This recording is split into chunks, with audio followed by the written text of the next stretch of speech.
그때부터 시작돼서 그럼 그때부터 사춘기가 생겼냐? 또 그건 아닌 것 같고. 예.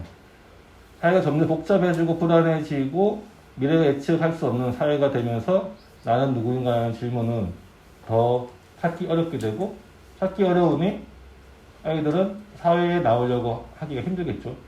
그래서 농경사회만 해도 아이 보통 18세, 19세 되면은 장가를 가고 결혼을 하잖아요. 왜냐면 그 몸이 되면은 다 성숙했기 때문에 장가 가서 애 놓고 하는 거는 당연한 거고. 그러니까 그 역할도 해야 되는 거죠.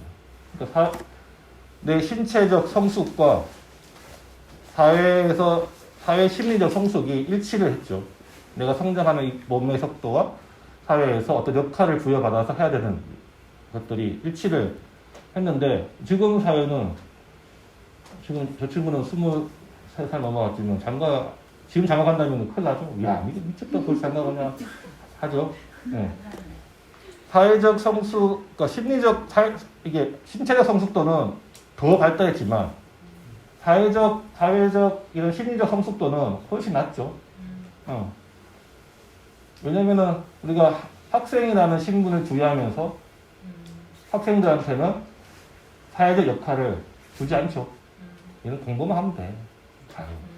사회 일에는 신경 끄고 복잡하니까 공부 열심히 하고 나중에 졸업하면은 그때부터 사회에 일 좀 하세요. 계속해서 이런 사회적 역할에서 유예시켜 주는 거죠.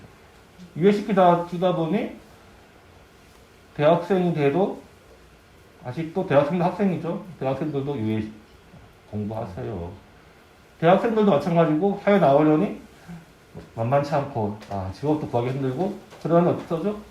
공부도 해야겠다. 대학원 가죠. 그래서 하다 보면은 뭐 중간에 휴학도 한두 번 하죠. 그거 30대 해야 돼요. 그러니까 30이 될 때까지 이런 사회적 역할을 유예받으면서 우리가 이제 하니까 이런 나는 누구인가라는 고민이 30대까지 갈 수밖에 없는 거예요. 점점 길어지고 있어요.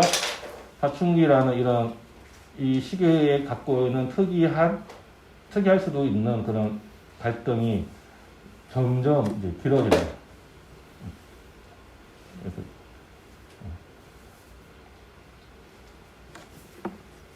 그리고 이제 그래서 좀 문제라고 이거 문제식 보는 사람도 있고 오히려 이제 이 사회가 복잡하니 학교에서 그만큼 더 많은 교육을 해야 되지 않겠냐.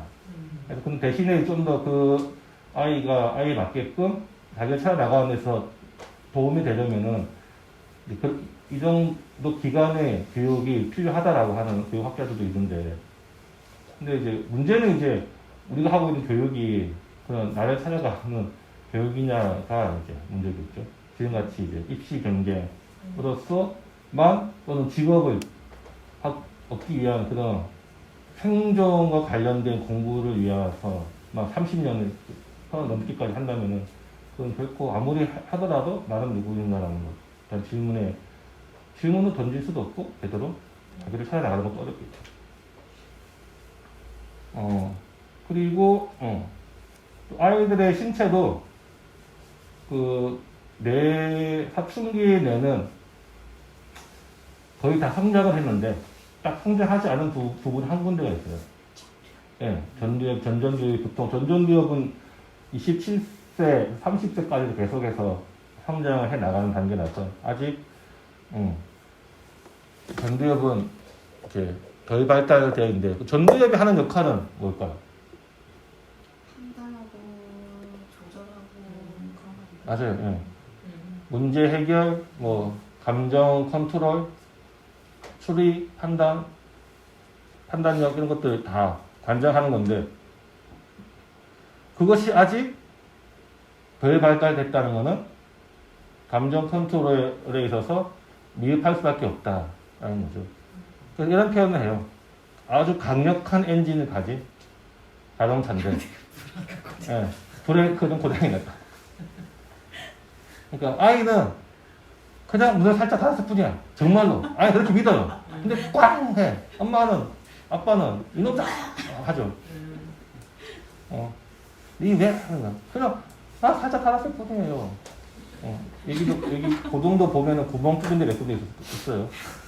그냥 하나서 딱 쳤어요. 근데 구멍이 나는 거죠.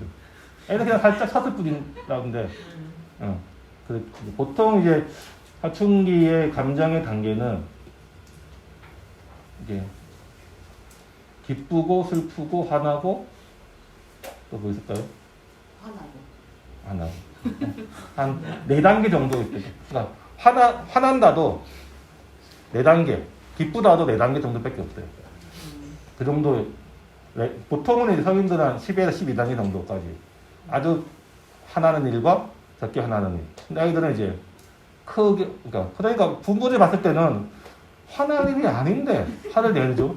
또 웃을 일이 아닌데 와 까르르 막 웃죠. 그게 이제 감정의 단계가 아주 몇 개 안 되기 때문에 사소한 거라도 보면서 그냥 굴러가는 낙엽봐도 웃는다는 게 그런 것 때문에 감정이 이제 감정 컨트롤에 의해서 뇌가 덜 발달된 상태이기 때문에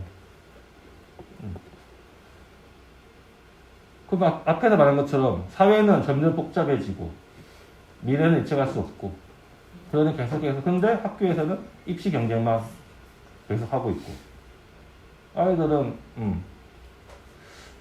과연 자기를 이 사춘기라는 것은 자연스럽게 발생하지 않는 것이다. 결국에는 이건 우리가 말하는 중2병 하는데 중2병은 아이들의 성장 과정에서 생기는 게 아니고 이 사회가 아이들한테 짊어진 병이라는 거죠. 병도 병이라 할 수 없지만 증상이라는 거죠. 그러니까. 요즘은 중2병이 아니라 이게 초3 정도까지 사춘기가 굉장히 빨리 시작한다고 하거든요. 근데 이게 빨리 시작해서 빨리 끝나냐 하면 시작은 빨리 했는데 계속 사춘기인 상태인 거예요. 그래서 가장 무서운 말이 알아서 할게. 내가 알아서 한다니까. 알아서 할게는 가장 내버려두면은 아니요 30이 돼도 알아서 할게. 40이 돼도 알아서 할게. 말만 알아서 할게 하는 게 지금의 상황인 거예요. 그래서 만약에 우리가 아이한테 근데 아이들도 그럴 수밖에 없는 게 공부하는 거 말고 다른 거 내가 공부도 실패했어. 공부도 실패했는데 다른 뭐 체육이나 또는 미술이나 또는 뭐 다른 공부로 다른 걸로 또 국영수 말고 다른 걸로도 내가 인정받고 할 수 있어. 선택할 수 있어. 라고 하면은 훨씬 덜 불안하겠지만 지금은 공부라는 그 하나만 말고는 나머지가 없잖아요. 다른 선택권이 없기 때문에 이런 불안이 가중될 수밖에 없고 이런 불안이 결국에는 어떻게 드러나죠? 폭력적인 행동들로서 드러난다는 거죠. 이런 폭력이라는 것이 사춘기니까 하는 게 아니고 이런 내가 지금 발달 과정에 있고 좀 미숙한 단계인데 이런 사회가 점점 복잡해지고 또 예측할 수 없게 되고 더 불안을 경쟁을 가속화시켜 나가니 이 두 개가 맞물려서 나타나는 게 폭력적인 행동으로 드러나는 거죠. 그러니까 폭력적인 행동이 점점점 커진다는 것은 이 사회가 청소년들을 더 숨쉴 수 없게 먹을 조르고 있다라고 보는 게 맞는 거죠. 그래서 옛날에 이렇게 뭐 밀가루 알몸 졸업식 이런 거 있잖아요. 뭐 다 찍고 막 그만큼 폭력적이라는 것은 우리 사회가 아이들을 얼마나 숨쉴 틈 없이 애들을 이런 입시 경쟁으로 몰아붙였나, 얼마나 불안하게 만들었나 라고 아마 보는 게 맞고, 그리고 이제 한 심리학자는 아이들의 이런 폭력은 어른들에게 보내는 조난 신호다. SSS다. 그러니까 안정적이고 사랑 가득한 어른들로부터 나도 사랑받고 싶고 또 이끌림을 받고 싶어요. 그런 SOS라는 거죠.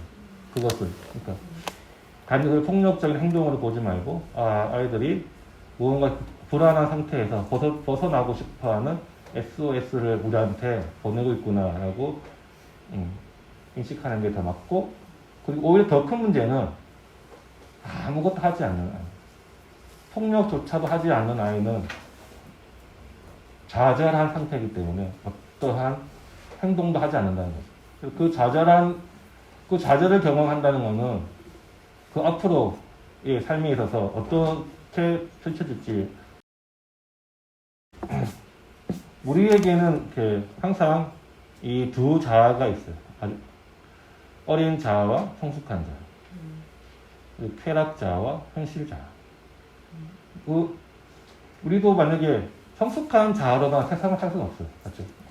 성숙한 자아는 사회에 나와서 현실 자아는 이 규칙과 질서를 지키면서 사람들도 배려하고 어느 정도 이렇게 같이 힘도 맞춰가고 뭔가 이 사회의 질서를 따르는 가면을 쓰면서 이렇게 사는 자아인데 집에서도 그렇게 하면 너무 힘들겠죠. 네. 집에서는 좀 가면을 벗고 좀 어린 자아가 나와서 좀 편안하게 자신의 민낯을 보여줘도 상관없는. 보통도 우리도 이제 어릴 적 초등학교 친구들 만나면은 애기 좀 장난스러운 행동들 많이 하잖아요. 그거는 그만큼 그런 것들 공유했고 편하기 때문에 그런 어떤 어린 자아가 나와도 상관없이 있죠. 그러니까 이 두 가지가 적절하게 컨트롤 되면서 해야지 좀 쉬기도 하고 또는 이렇게 사회적인 성숙한 자아 나서 사회생활을 할 수 있는 거고. 근데 사춘기 때는 이게 잘 안 되죠. 이렇게. 성숙한 자아가 나와야 될 때 어린 자아가 나오기도 하고 한번 어린 자아가 나왔는데 잘 성숙한 자아로 안 돌아가기도 하고. 그래서 어린 자아가 나왔을 때 사실은 부모들이 과의 마찰이 상당히 심한 거죠. 왜냐하면 어린 자아는 상대방을 자기 중심적으로 모든 것을 다 하고 자기 하고 싶은 것을 막 하려고 하는 그런 자아거든요. 어찌 보면 하이드 같은 경우고. 그럴 때 이제 부모들이 이제 어떻게 이때 부모들의 역할은 그 어린 자아, 자기 중심적으로 모든 걸 막 하려고 하는 그 자아와 싸우는 게 아니에요. 그 자아를 달래서 성숙한 자아로 돌아갈 수 있도록 안내를 해주는 게 상당히 중요하거든요. 근데 자칫 잘못해서 싸우다 보면은 어린 자아와 엄마랑 싸우다가 어린 자아의 이 청소년이 엄마를 이겨버렸어요. 그러면은 어린 자아는 다시 지킬 박사가 되려고 하지 않아요. 왜? 내가 이겼으니까 엄마를. 괜찮네. 그래서 어린 자아 나오고 싶어 하는 거죠. 그래서 그 어린 자아에서 성숙한 자아로 잘 넘어갈 수 있도록 우리가 부모들이 좀 노력을 해야 되는데 그 첫 번째 방법은 좀 시간을 두는 거예요. 애가 쾅 문 닫고 들어갔을 때 바로 팍 하지 말고 그때 어린 자아가 나와서 자기 모르게 쾅 닫았으면은 약간 시간을 두고 다시 자기가 나왔을 때 이야기를 하는 게 그때 되면 이제 꽉 들어갔어요. 시간 지나면은 다시 성숙한 자아가 나왔을 때 그때 이야기를 하는 게 이야기가 되는 거지. 어린 자아가 나왔을 때는 아무리 이야기를 해도 이야기 되지 않기 때문에 그거는 해봤자 더 어린 자아에 더 오랫동안 남아있게 하는 역효과를 내기 때문에 문제가 되겠죠. 그리고 또 어린 자아는 또 그냥 우리가 히키꼬모리라고 방에 있는 아이들 있잖아요. 그런 친구들이 그냥 처음부터 방해만 했던 건 아니에요. 처음에 세상에 나갔죠. 세상에 나갔는데 세상이 너무 무섭고 자기가 감당할 수 없고 주체할 수 없는 그런 세상을 경험했을 경우에 아이들은 완전 방으로 숨어버립니다. 완전 어린 자아가 돼가지고 방 밖으로 나오려 하지 않는다는 거죠. 그래서 우리가 그런 친구들 혹시나 주변에 있으면은 그 친구가 그냥 단순하게 방을 나오는 게 아니고 이 세상과 자기와 어떤 관계 면에서 큰 상처를 받았다라는 이 때문에 안 나오는 경우가 많다라고 하더라고요. 그리고 시간이 다 돼가는데 그리고 우리가 뇌는 되게 에너지 많이 쓰잖아요, 뇌가.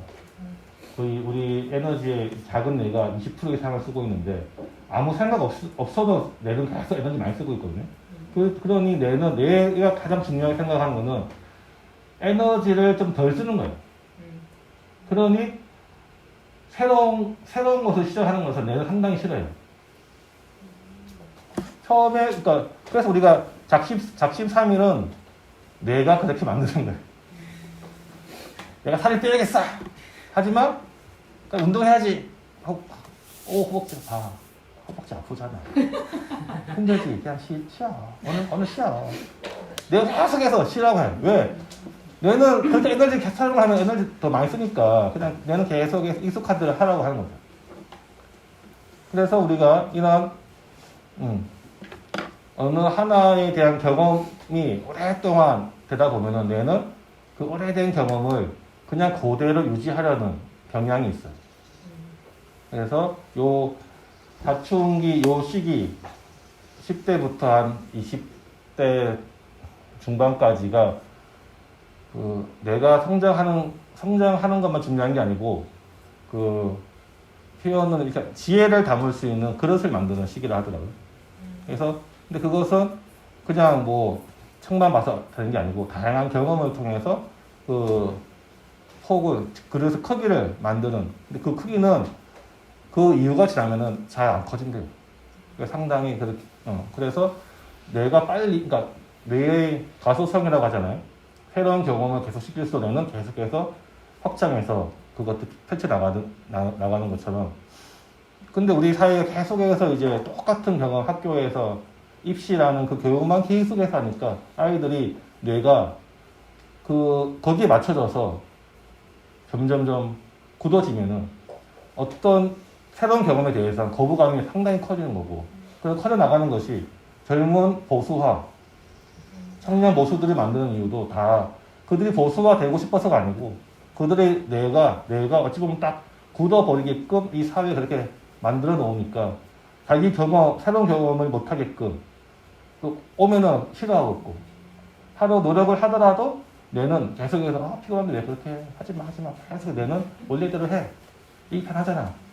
그렇게 계속 하다 보니 점점 뭐 청년 보수화도 증가하는 이유도 그들을 탓할 게 아니고 우리 사회가 그렇게 그들을 만들어냈다라고 보는 게 중요할 것 같아요.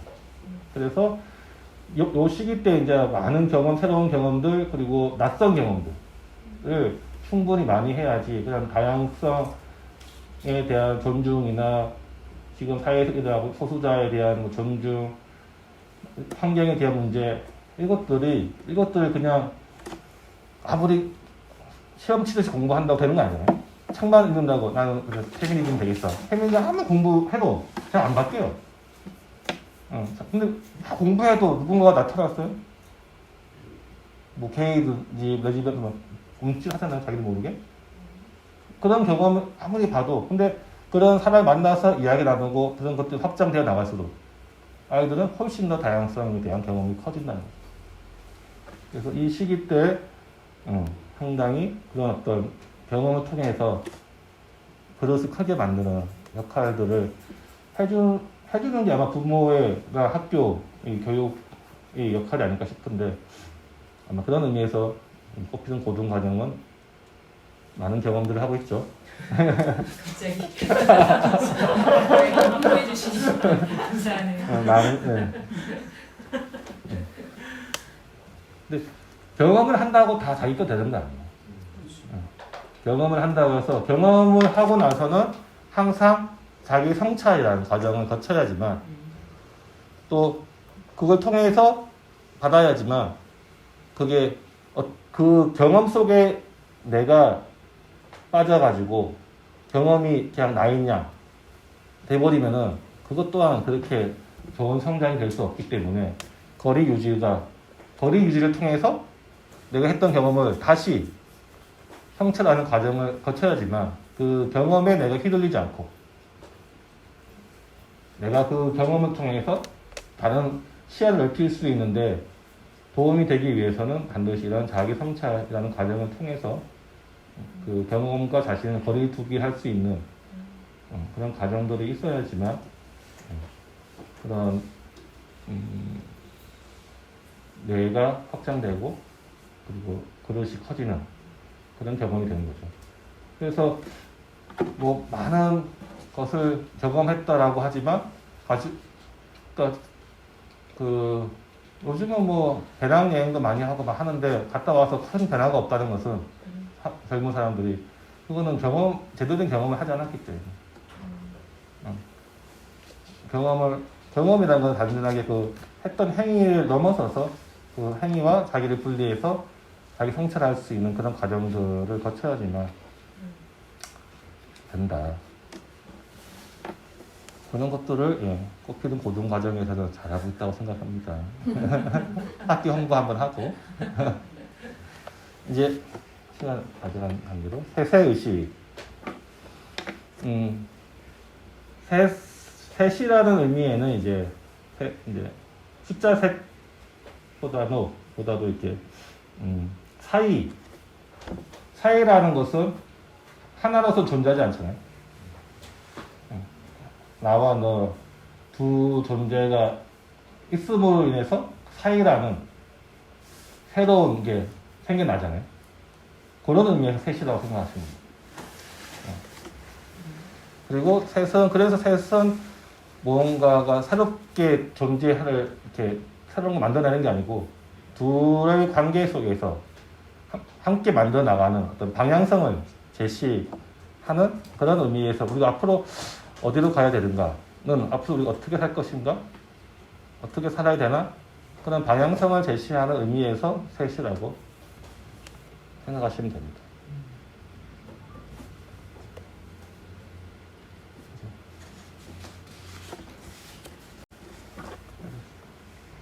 우리는 우리라는 말을 많이 쓰는데 한때는 이제 우리라고 많이 쓰니까 그래 한국 우리네들은 너무 집단주의야. 근데 우리라는 말에는 그런 어떤 집단보다도 이번에 읽은 책 중에 이제 서로 주체성이라는 말이 되게 좋더라고요.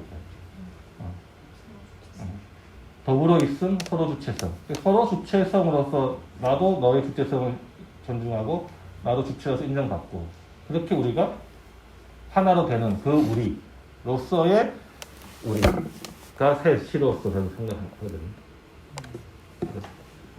하나로 같이 있는 거는 우리가 안 돼. 하나로 같이 있다라고 하면은 결국에는 누군가가 상대를 자기 안으로 들어오게끔 만들어 버리는 거예요. 이거는 결국 소유의 관계이지, 소유의 관계로서의 나와 너지, 두 주체가 동등하게 서 있는 것으로서의 우리로서의 하나는 아닌 것 같아요. 우리가 뭐 사랑한다, 나는 너 모든 걸 다 알고 있어. 이거는 그래서 우리는 하나야. 이거는 엄청난 착각이죠. 결코 우리는 상대를 다 알 수 없죠. 다 아는 것처럼 생각하고 그래서 우리는 하나가 된다라고 하는 그런 착각 속에 하나는 되게 상대를 소유하려 하고 통제하려 하고 내 것으로 하려고 하는 소유적 본능의 욕구의 모습으로서 하나이지. 그래서 저는 서로가 주체가 되는 더불어 있는 우리로서의 서로 주체성 우리가 셋이 아닌가. 그리고 셋이 그런 우리에는 이제 서로를 환대해준다.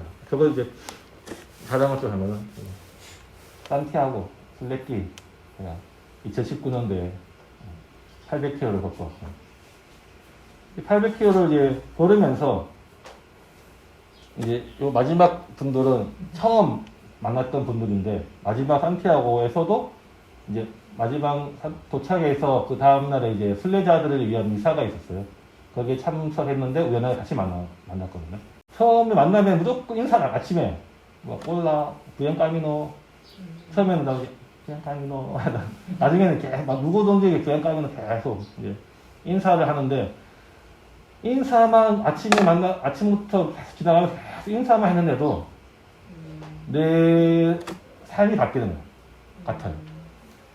이게 막 힘들지만 매일 뭐 20몇 킬로씩 걸어가야 되는데 힘든데 그 갈 수 있는 게 계속해서 아침에 그 부양감이노 같이 처음 만나는 사람 인사하고 만나던 사람 또 만나면 반가워서 또 부양감이노 하고 계속 인사했는데 내 삶이 점점점 더 풍족해지는 것 같고 풍성해지고 뭔가 이렇게 그 하나에서 주는 그런 충만감을 많이 느끼고 왔는데 아 이게 서로한테 반갑게 인사해주고 환대해주는 마음으로 그냥 부양감이노라고 인사만 했을 뿐인데도 이렇게 하나가 되는 마음으로서 우리가 그 순례자들이 그렇게 누구나 다 친구가 되고 누구나 다 이렇게 순례자로서 인정하면서 다 서로 도와주고 막 했던 내용들이 아 바로 이 인사 하나에 많은 어디 담겨 있구나라고 느꼈어요. 그래서 좀 우리 사회 보면은 우리 인사를 많이 안 하죠 우리가 보통. 그리고 사람들 코로나 때문에 더욱이나 사람들 만나서 이렇게 대면하는 것도 상당히 없고, 오히려 이제 줌이 더 편해지고 있고, 문자로 이렇게 뭔가를 다, 사랑도 문자로 고백하고, 카톡으로 고백하고, 헤어지자는 것도 문자로 헤어져. 그래서 그 설문조사였는데, 가장 싫은 이별 방법, 문자 통보. 근데 가장 하고 싶은, 자기가 할 때 뭐가 제일 좋으냐? 이별, 문자로. 그러니까 받는 건 가장 싫은데 자기가 이별을 통보할 때 방법은 문자로 하겠다고 합니다. 이중적이죠. 왜 그렇게 사람들은 우리 사회가 점점 대면하는 데 어려움을 겪지 않나 우리가? 대면한다는 것은 얼굴을 본다는 것은 사람들한테 얼굴은 표정과 그 색이 있잖아요, 색이. 뭐 할 때 이렇게 그러기 싫은 것 같아요. 사랑해라고 사랑하자, 사귀자 할 때 그 뭔가 그 말할 때 나의 표정을 보여주는 거, 헤어지자라고 할 때 그런 나의 어떤 그런 비겁함을 보여주기 싫어하는 거, 그런 모습들, 또는 뭐 사과하는 것도 그렇고 다 했을 때 내가 목소리가 떨리는 것, 또 내 얼굴색이 빨개 붉어지는 것, 그런 것들을 점차 우리가 점점 보여주기 싫은 사회가 되어가고 있지 않나? 그런 면에서 우리가 좀 한번 우리 사회는 얼마나 우리를 환대하고 있을까? 라는 생각을 좀 이 길을 걸으면서 많이 생각하게 됐고, 아, 그러니 많은 사람들이 여기 와서 그냥 걷기만 했는데도 불구하고 많이 치유를 받아서 간다라고 한 말이 또 이러한 어떤 환대에서 주는 오는 그런 기쁨이지 않을까? 그런 생각을 하게 되었습니다. 혹시 코로나 끝나면은 시간 되시면은 800km를 걸어보시기 바랍니다.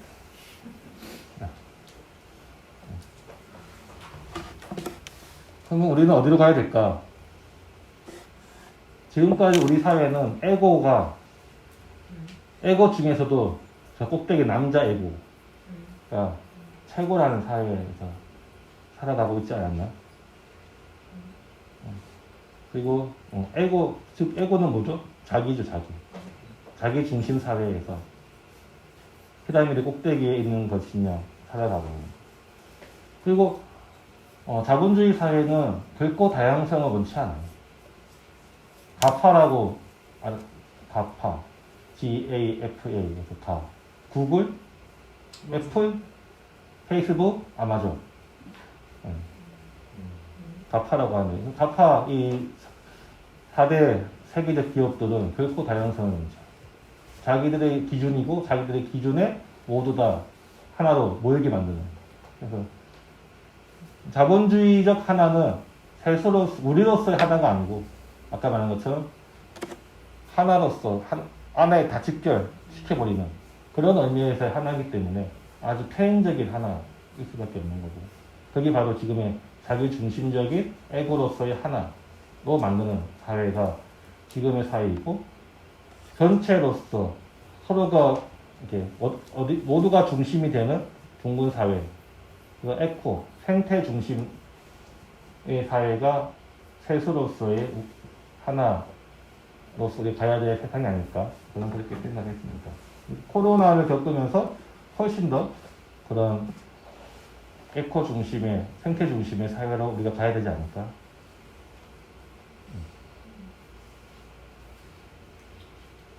시간이 많이 돼서 질문 한 받아야 되는데.